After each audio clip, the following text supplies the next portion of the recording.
تو یہ عارف علوی صاحب نے ٹویٹ کی اور اس کے ساتھ انہوں نے آگے یہ بھی لکھا کہ دشمن ان کا عزم کبھی بھی نہیں توڑ سکا اور بالآخر مولانا کو 4 سال بعد 1920 میں رہا کرنا پڑا.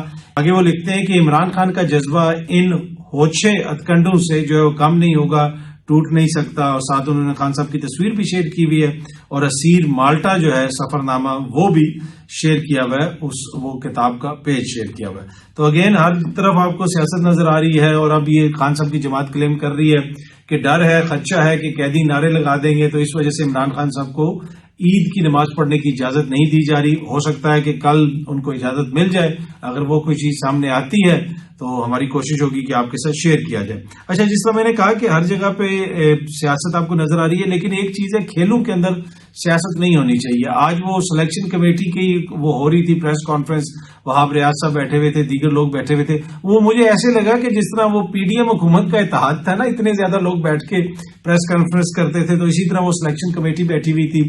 ویسے کھیلوں کے اندر تو سیاست نہیں ہونی چاہیے، لیکن ہماری بدقسمتی ہے کہ وہ نگران حکومت جنہوں نے وقت کے اوپر انتخابات نہیں کروائے، آئین کے مطابق جن کی مدت صرف 90 روز تھی، جو 1 سال تک صوبے کے اوپر مسلط رہے، اس نگران حکومت کا وزیر اعلیٰ چیئرمین پی سی بی ہے اور اس نگران حکومت کا وزیر جو ہے وہ اس سلیکشن کمیٹی کا بھی حصہ ہے اور غالباً کوئی مینیجر وغیرہ بھی وہ ٹیم کے ہیں. میں وہاب ریاض صاحب کی بات کر رہا ہوں.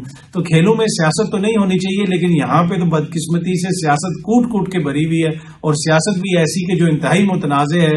ایک ایسی حکومت کا حصہ جنہوں نے جس طرح کے الیکشنز کروائے، اس کے اوپر جو سوالیہ نشانات ہیں، اس کے اوپر جو تنقید ہو رہی ہے، اس کے اوپر جو آوازیں اٹھ رہی ہیں، پی ٹی آئی یا پیپلز پارٹی کو چھوڑ دیں، جو نون لیگ کے اندر سے اس کے اوپر آوازیں اٹھ رہی ہیں، وہ انتخابات یہ وہاب ریاض اور محسن نقوی صاحب کی حکومت نے کروائے تھے پنجاب کے اندر، اور یہ دونوں شخصیات جو ہیں اب پی سی بی کے اندر ہیں. تو جس طرح میں نے عرض کی کہ کھیلوں میں سیاست تو نہیں ہونی چاہیے، لیکن یہاں پہ سیاست کوٹ کوٹ کے بھری ہوئی ہے، تو لہذا پھر وہ ڈسکس تو ہوگی. پر اینی وے جب یہ میں نے پریس کانفرنس سنی تو مجھے وہ پی ڈی ایم کی حکومت یاد آ گئی کہ اتنے زیادہ وہ اتحادی بیٹھے ہوتے تھے کہ جناب یہ بھی ہوگا وہ بھی ہوگا. تو اب جو بھی یہ کریں گے یقیناً پاکستان کی کرکٹ کے لیے بہتر ہی کریں گے، جیسے انہوں نے جمہوریت کی خدمت کی، آئین کی خدمت کی، قانون کی خدمت کی. اب یہاں پہ بھی اپنی صلاحیتوں کے مطابق یقیناً جو ہے یہ بہتر کام کرنے کی کوشش کریں گے. جسٹس اختر محسن کیانی صاحب کے خلاف جو ریفرنس آیا ہے، اسلام آباد بار کونسل نے اس کو ڈیناؤنس کیا ہے، اس کی مذمت کی ہے. انہوں نے کہا کہ یہ بے بنیاد قسم کا ریفرنس ہے، جج صاحب کے اوپر دباؤ ڈالنے کی کوشش ہے. آپ کو پتا ہے کہ جج صاحب نے خط لکھا ہوا ہے، دیگر جج صاحبان نے بھی اس میں اپنا حصہ ڈالا ہے، اس پہ دستخط بھی کیے ہوئے ہیں، اپنے اپنے واقعات بتائے ہیں. اور اب جسٹس اختر جو محسن اختر کیانی صاحب کے خلاف ریفرنس آیا ہے، اس میں اسلام آباد بار کونسل نے کہا ہے کہ جناب یہ فریولس قسم کا ریفرنس ہے اور ہم جسٹس صاحب کے ساتھ کھڑے ہیں، اور یہ انتہائی بے بنیاد اور بھونڈا قسم کا ریفرنس ان کے اوپر بنایا گیا ان پہ دباؤ ڈالنے کے لیے. اچھا جی، آپ کو پتا ہے کہ شہباز شریف صاحب اور مریم بی بی گئے ہوئے تھے سعودی عرب عمرہ وغیرہ کرنے کے لیے، تو وزیر اعظم اور مریم کا پی آئی اے کی عام پرواز سے سفر مسافروں کے لیے وبال جان بن گیا.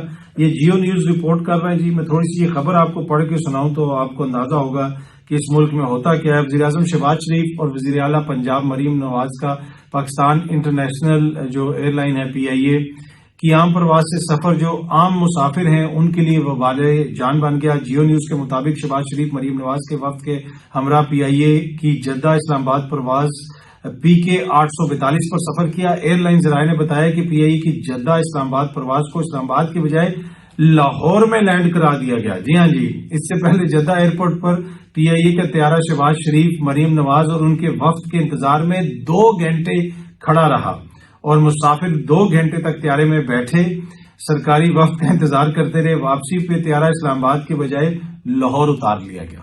اب دیکھیں اس ملک میں ہوتا کیا ہے. یہ بادشاہت میں بھی شاید ایسا نہ ہو سکے جس طرح کے رویے یہاں پہ ہیں کہ جناب وہ ایک تو وہ ادھر گئے ہیں وزیر اعظم صاحب، تو ایک وزیر اعلیٰ کو وہ ساتھ لے گئے ہیں کیونکہ وہ ان کی بھتیجی ہیں. تو یہ ایسے چلایا جا رہا ہے کہ جیسے کوئی خاندانی ملکیت ہے. یہ ملک، اس ملک کے جو ادارے ہیں وہ کسی خاندان کی ملکیت ہیں، کسی سیاسی جماعت کی ملکیت ہیں کہ جناب وہ گئے ہیں تو طیارے نے اسلام آباد آنا ہے اور طیارہ جناب وہ لاہور لے کے چلیں گے. کبھی آپ سوچ سکتے ہیں کہ کسی مہذب ملک کے اندر، کسی یورپی ملک کے اندر ایک حکمران جو ہے وہ طیارے میں بیٹھا ہو اور وہ ایک جگہ سے دوسرے شہر پہ اس کو اتار دے، وہاں پہ لے جائے کیونکہ اس نے وہاں پہ جانا ہے. لیکن انفارچونیٹلی پاکستان کے یہ اندر ہو رہا ہے.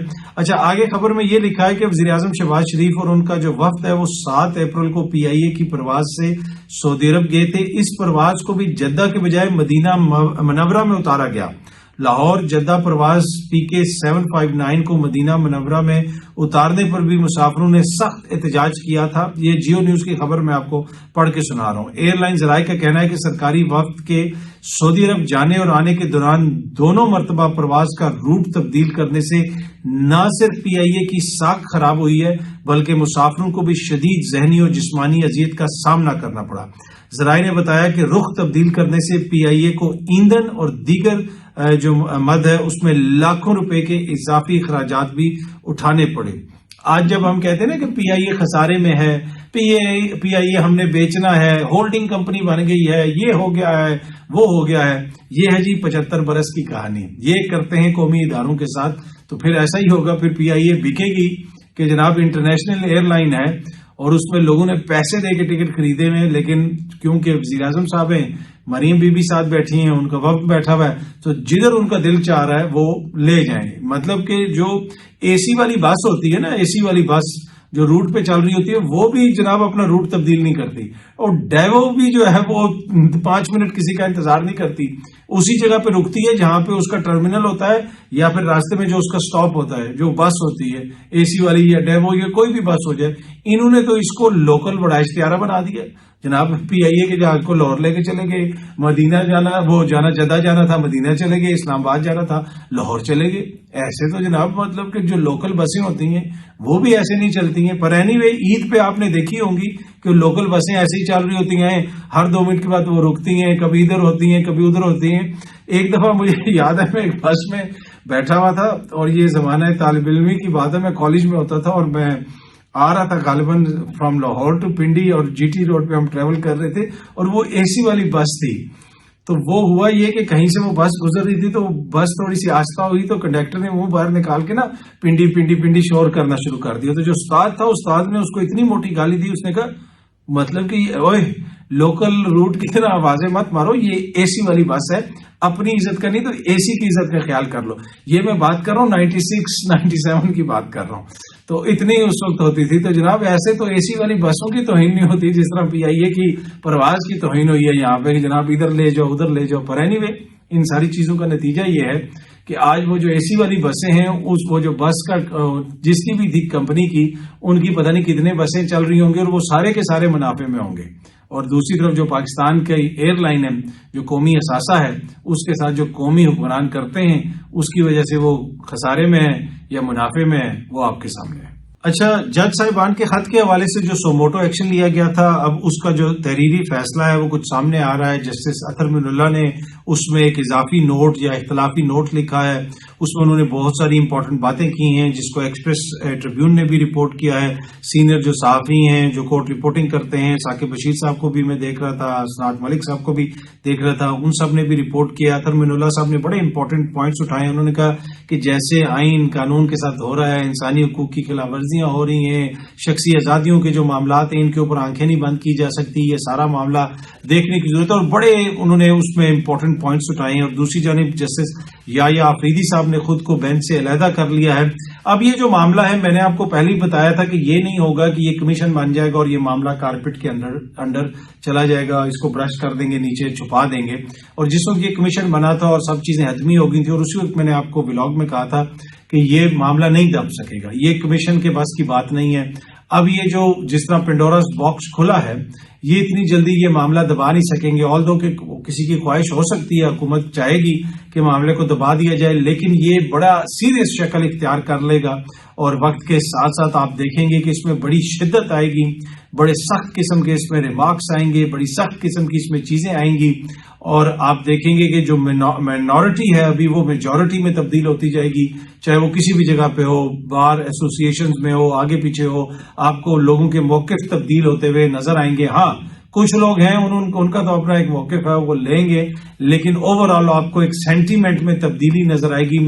وکلا جو ہماری وکلا برادری ہے اس کی بات کر رہا ہوں، کسی ایک بینچ کی بات نہیں کر رہا، کسی ایک بار کی بات نہیں کر رہا، میں اوور آل جو پاکستان کے اندر وکیل ہیں ان کو جو تاثر ہے اس سارے کیس کے حوالے سے، آپ دیکھیں گے کہ وہ جج صاحبان کے پیچھے آپ کو کھڑے ہوئے نظر آئیں گے، اور آنے والے دنوں میں یہ جو کیس ہے میرے خیال میں یہ اس برس کا، اور اگر پاکستان کی تاریخ کا نہیں تو اس برس کا یہ سب سے بڑا کیس بن سکتا ہے۔ اس میں اس قسم کا پوٹینشیل ہے۔ ایک جج تھا جو ریٹائرڈ ہو چکا تھا، جو جا چکا تھا، شوکت صدیقی، وہ معاملہ بھی نہیں سنبھالا گیا، وہ معاملہ واپس آیا۔